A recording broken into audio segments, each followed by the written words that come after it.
നമസ്കാരം. നമ്മളിന്ന് ഒഴിവിലൊടുക്കത്തിൻ്റെ 162 163 വെൺപകളാണ് ഇന്ന് ചിന്തിക്കുന്നത്. അത് 6-ാം അധ്യായത്തിലെ 11ഉം 12ഉം വെൺപാകളാണ്. കഴിഞ്ഞ ദിവസം മെയ്യാക തോന്നിടും പൊയ് വിചാരിക്കിൽ, സത്യമായിട്ട് തോന്നിയ ഈ പ്രപഞ്ചം വിചാരിക്കുകയാണെങ്കിൽ മിഥ്യയാണ്, ഇല്ലാത്തതാണ് എന്ന് മനസ്സിലാവും. വിചാരം ചെയ്യാൻ ശക്തിയില്ലാത്തവർക്ക് മാത്രമേ ഈ പ്രപഞ്ചം സത്യമായി തോന്നുകയുള്ളൂ എന്ന് കണ്ടു. ഇനി ഈ പ്രപഞ്ചം മിഥ്യയാണെന്നുള്ള അറിവ് ദൃഢമായാൽ അത് സത്യാനുഭവത്തിലെത്തിക്കും എന്ന് ഈ വെൺപകൾ, ഇന്ന് നമ്മൾ ആ വെൺപകൾ കാണുകയാണ്. നമുക്കറിയാം, ഒഴിലൊടുക്കം എന്ന ഗ്രന്ഥം മഹാജ്ഞാനിയായ കണ്ണുടയ വെള്ളലാർ എഴുതിയതാണ്. അദ്ദേഹം മഹാത്മാവായ തിരുജ്ഞാന സംബന്ധരുടെ ശിഷ്യരായിരുന്നു. ഈ ഗ്രന്ഥം മലയാളക്കരയിൽ പ്രസിദ്ധമല്ലായിരുന്നു. എന്നാൽ ശ്രീനാരായണ ഗുരു ഒരു ദിവസം ദീർഘദൂരം കല്ലടയാറ്റിൽ കൂടി യാത്ര ചെയ്യുന്ന സമയത്ത് ഈ ഗ്രന്ഥത്തെ തൻ്റെ ഗൃഹസ്ഥ ശിഷ്യന്മാരായ മറവൂർ ഭാസ്കരൻ നായർ തുടങ്ങിയവർക്ക് ഉപദേശിക്കുകയും അവരിത് കുറിച്ചെടുക്കുകയും അങ്ങനെ ഈ ഗ്രന്ഥം മലയാളക്കരയിൽ പ്രസിദ്ധമായി തീരുകയും ചെയ്തു. നമുക്കാദ്യം ഈ വെൺപാവൊന്ന് നോക്കാം, അതിനുശേഷം ഇതിൻ്റെ അർത്ഥം ചിന്തിക്കാം. ഉലകത്തെ മായാ ഉടലൈ പൊയ്യൻറാൽ അലകൈ തേർ പോലറിവത് അല്ലാൽ വിലകി തുടൈ തൊഴിത്തലാകുമോ സ്വപ്നത്തീ ചൂഴ്ந்தாൽ കടക്കയിടം ജാഗ്രം പോൽ കാൺ. ഉലകത്തെ മായാ ഉടലൈ പൊയ്യി, ഈ ഉലകവും അതായത് ഈ പ്രപഞ്ചവും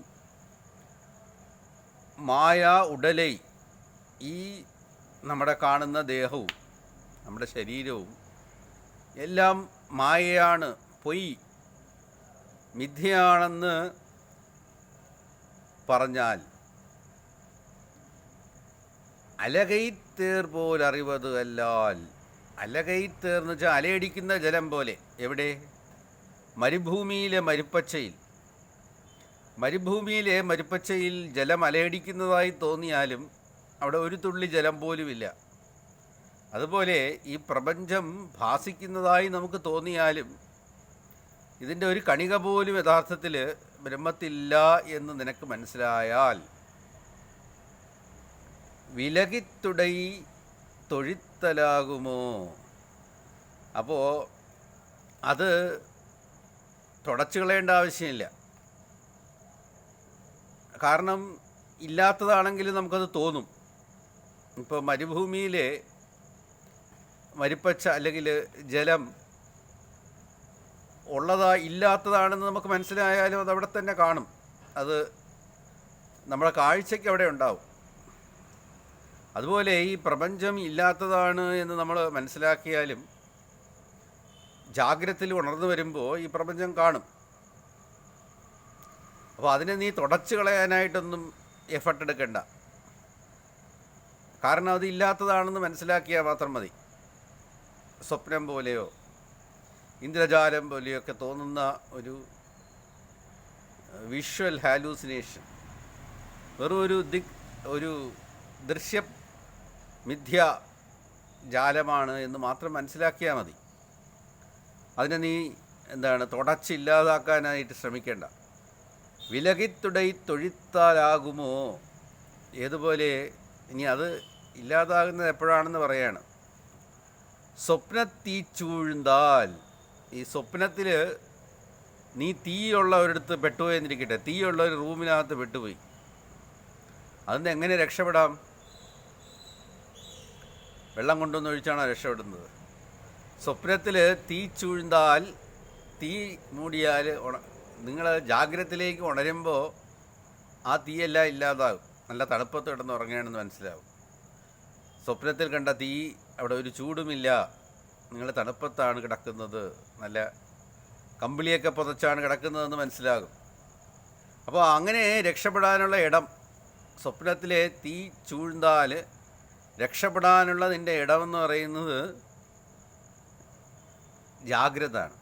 അതുപോലെ നീ പ്രപഞ്ചത്തിൽ നമ്മൾക്കറിയാം ഈ അവസ്ഥകൾ, 4 അവസ്ഥകൾ: ജാഗ്രത് സ്വപ്ന സുഷുപ്തി തുരീയം.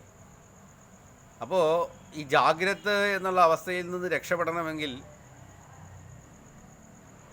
നിങ്ങൾ തുരീയത്തിലെത്തണം, തുരീയാനുഭവം ഉണ്ടാവണം. അപ്പോഴാണ് ഈ ജാഗ്രത്തിൻ്റെ രക്ഷായിടം.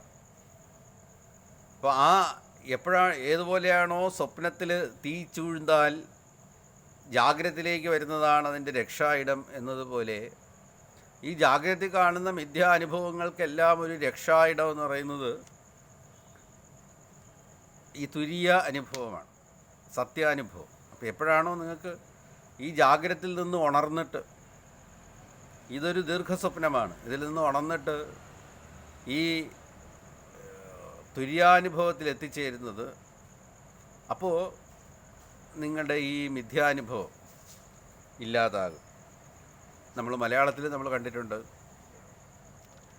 പൊട്ടിപ്പൊരിഞ്ഞുവരു മൊട്ടീഭവാഖ്യശിഖി ചൊട്ടിങ്ങുയർന്നു ബഹുവാഴ്പ്പെട്ടി ഞെഴുന്ന മൃതി മട്ടിങ്ങനെ വ്യഥകൾ മുട്ടിച്ചു തന്നെ കഴിയും കുട്ടിക്കുരങ്കമിഴി പെട്ടിക്കു വെച്ച നിധി കുട്ടിക്കുമാരനിവരാൽ കിട്ടില്ലിതിൻ്റെ വഴി മുട്ടിക്കുമപ്പളനി വീട്ടിൻ്റെ നാഥനൊരുവൻ.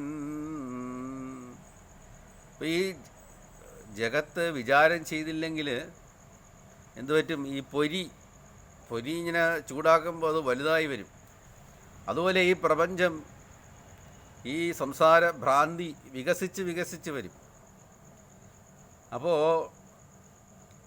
പെട്ടെന്ന് തന്നെ മരണവും വ്യഥകളും രോഗങ്ങളും അസുഖങ്ങളും വേർപെടലും ദുഃഖങ്ങളുമൊക്കെ ഇങ്ങനെ മാറി വളരെ സ്പീഡിൽ വന്നുകൊണ്ടിരിക്കും. അത് ഈ സംസാരത്തിൻ്റെ പ്രത്യേകതയാണ്. നിങ്ങളതിനെ തടുക്കാൻ ശ്രമിക്കും തോറും അത് കൂടുതൽ ശക്തിക്ക് അത് വന്നുകൊണ്ടേയിരിക്കും. കാരണം ഇതൊരു പ്രപഞ്ച പ്രതിഭാസമാണ്. അതിനെ നിങ്ങൾക്ക് ഇങ്ങനെ ഈ കൈ കൊണ്ട് തടുക്കാനൊന്നും സാധ്യമല്ല. മുട്ടിച്ചു തന്നെ കഴിയും. അപ്പം നിങ്ങളെ ഈ പ്രപഞ്ചം, ഈ സത്യം അറിയുന്നില്ലെങ്കിൽ അത് നിങ്ങളെ മുട്ടിക്കും, നിങ്ങളെ ഒരു പരുവമാക്കും. കുട്ടിക്കുരങ്കമിഴി, സുന്ദരിയായ ഭാര്യയും നല്ല ബാങ്കിൽ അക്കൗണ്ടും നിറച്ചും കോടിക്കണക്കിന് രൂപയും കുട്ടിക്കുമാരൻ, സുന്ദരന്മാരായ മക്കളും ഒക്കെ ഉണ്ടെങ്കിലും നീ സത്യം അറിഞ്ഞില്ലെങ്കിൽ എന്താണ്? ദയനീയമായിരിക്കും അവസ്ഥ, അന്ത്യം വളരെ ദയനീയമായിരിക്കും എന്ന് പറയുകയാണ്. അപ്പോൾ അതുകൊണ്ട് ഈ ഉലകത്തെയും മായാ ഉടലേ പൊയ്യൻറാൽ, ഈ പ്രപഞ്ചവും ഈ ശരീരവുമെല്ലാം ഈ മരുഭൂമിയിൽ അലയടിക്കുന്ന ജലം പോലെ മിഥ്യയാണ് എന്ന് മനസ്സിലാക്കണം. എങ്കിൽ മാത്രമേ ഈ വേദാന്തം കൊണ്ട് നിങ്ങൾക്ക് പ്രയോജനമുണ്ടാകുന്നുള്ളൂ. പൊയ്യൻ്റെ വാർത്തൈ പുറയറ്റുമെയ്യാനാൽ മെയ്യൻപതു തേട വേണ്ടുമോ മയ്യിരുളൈ തീർത്ത വെയിലൈ തിരുമ്പി അശയിത്ത് ഇമയിത്ത് പാർത്തതിൽ എൻ ചന്തയും വെയ്പ്പായി. പൊയ്യൻ്റെ വാർത്തൈ പുറയറ്റ് മെയ്യാനാൽ.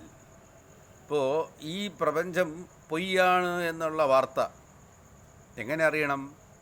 കുറ്റമറ്റ് വളരെ ശക്തിയായിട്ട് ഉറപ്പോടുകൂടി അറിഞ്ഞാൽ, അത് ഉറച്ചാൽ ഈ പ്രപഞ്ചം മിഥ്യയാണെന്ന് നിങ്ങൾക്ക് സംശയമില്ല. നിങ്ങൾ വാഗൊണ്ട് പറയുകയല്ല, അത് നിങ്ങൾക്ക് വളരെ നിങ്ങളുടെ ഈ അസ്ഥിയിൽ ആ ചിന്ത ഉറച്ചിരിക്കുന്നുവെങ്കിൽ പിന്നെ മെയ്യൻപത് തേട വേണ്ടുമോ, പിന്നെ ഈ സത്യത്തെ അന്വേഷിച്ച് പോകേണ്ട ആവശ്യമില്ല. കാരണം നിങ്ങൾ സത്യത്തെ അറിഞ്ഞിരിക്കുന്നു. കാരണം ഈ മൂടപ്പെട്ട സത്യത്തെ മൂടിയിരിക്കുന്ന ഒരു പായലാണ് ഈ കാണുന്ന പ്രപഞ്ചം. അപ്പോൾ അത് പൊയ്യാണ്, അതില്ലാത്തതാണ് എന്ന് നിങ്ങൾ അറിഞ്ഞു കഴിഞ്ഞാൽ പിന്നെ നിങ്ങൾക്ക് സത്യത്തെ തേടി പോകേണ്ടി വരത്തില്ല. കാര്യം സത്യത്തെ മറച്ചിരിക്കുന്ന ആവരണത്തെ നിങ്ങൾ റിമൂവ് ചെയ്തിരിക്കുന്നു. ആ മിഥ്യാപ്രപഞ്ചത്തെ നിങ്ങൾ മാറ്റിയിരിക്കുന്നു. അപ്പോൾ എപ്പോഴാണോ ആ ഒരു ദാർഢ്യം നിങ്ങൾക്കുണ്ടായിരിക്കുന്നത്, അപ്പോൾ പിന്നെ നിങ്ങൾക്ക് ഈ സത്യത്തെ അന്വേഷിച്ച് പോകേണ്ട ഒരു സ്ഥിതി വരുന്നില്ല. നിങ്ങൾ സത്യമായിട്ട് തന്നെ ഇരിക്കും ആ അവസ്ഥയിൽ. മൈ ഇരുളൈ തീർത്ത വെയിലേ, കൂരിരുട്ടിനെ ഇല്ലാതാക്കിയ വെയിൽ, ആ ജ്ഞാനം വന്നു കഴിഞ്ഞാൽ തിരുമ്പി അശയിത്ത് ഇമയിത്ത്, വീണ്ടും തിരിച്ചു പോയിട്ട് ഞാൻ അറിഞ്ഞത് ശരിയാണോ അത് അനക്കി അതിനെ ഇമവെട്ടാതെ അതിനെ നോക്കി പാർത്തതിൽ എൻ ചന്തയും വെയ്പ്പായി. അപ്പം അതിൻ്റെ ആവശ്യമുണ്ടോ? ഈ സത്യത്തെ ഇങ്ങനെ ഏകമേവം അദ്വിതീയം ബ്രഹ്മമെന്ന് അറിഞ്ഞു കഴിഞ്ഞാൽ പിന്നെ വീണ്ടും ആ നിൻ്റെ അഹന്തയെ പൊക്കിക്കൊണ്ട് ആ അഹന്ത വെച്ചുകൊണ്ട് ഈ ബ്രഹ്മത്തെ അറിയാൻ നീ വീണ്ടും ശ്രമിച്ചാൽ അതിൻ്റെ ആവശ്യമുണ്ടോ? എന്ത് ചെയ്യുക? ആ നിഷ്ഠയെ ചെയ്യുക. നീ അഹന്തയല്ലെന്നും നീ ബ്രഹ്മമാണെന്നുമുള്ള എന്ത് ചെയ്യുക? എൻ ചന്തയും വെയ്പ്പായി, അതിൽ തന്നെ നിഷ്ഠയെ ചെയ്യൂ. അതിൽ നിഷ്ഠയെ ചെയ്ത് കഴിഞ്ഞാൽ അഹന്ത കൊണ്ട് ബ്രഹ്മത്തെ അറിയുക എന്നുള്ള ആ പ്രക്രിയ ഇല്ലാതാകും.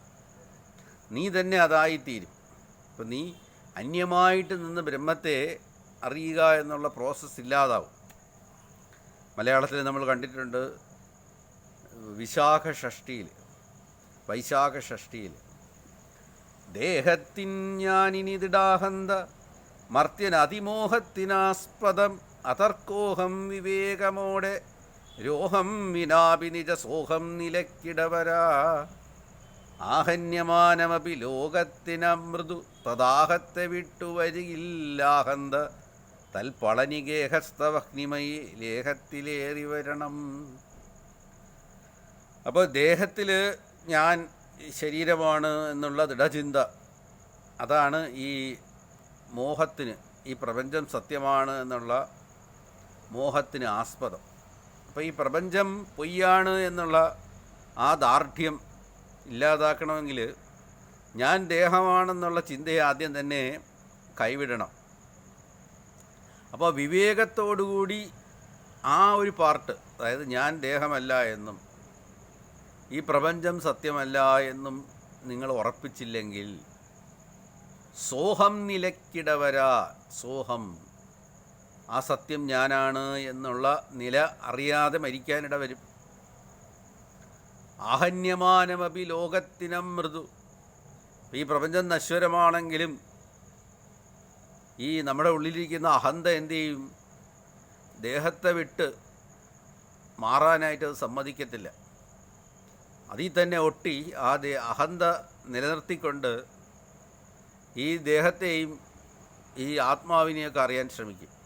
ഇപ്പം അതുകൊണ്ട് മൈ ഇരുളൈ തീർത്ത വെയിലേ, ആ പ്രകാശത്താൽ ആ ഇരുട്ടിനെ, അജ്ഞാനമാകുന്ന ഇരുട്ടിനെ നശിപ്പിച്ചു കഴിഞ്ഞാൽ തിരുമ്പി അശയിത്ത്, വീണ്ടും തിരിച്ച് ഈ അഹന്തയെ വലുതാക്കി ഇതിനെ അറിയാൻ ശ്രമിക്കാതെ നിഷ്ഠയെ ചേർത്തുകൊള്ളുക, ബ്രഹ്മവുമായിട്ട് ചേർന്നുകൊള്ളുക. എൻ ചന്തയും വെയ്പ്പായി, അതുമായിട്ട് ചേർന്ന്, അതുമായിട്ട് ഒന്നായിട്ട്, അതിൽ നിന്ന് ഭിന്നമല്ലാതെ മൃദുവായി അമർന്നിടേണം. അതുമായിട്ട് മൃദുവായിട്ട് അമരുക. അങ്ങനെയാണെങ്കിൽ ഈ സത്യത്തെക്കുറിച്ച് യാതൊരു സന്ദേഹവും നിങ്ങൾക്കുണ്ടാകുകയില്ല എന്ന് ഈ വെൺപ നമ്മെ ഓർമ്മിപ്പിക്കുന്നു.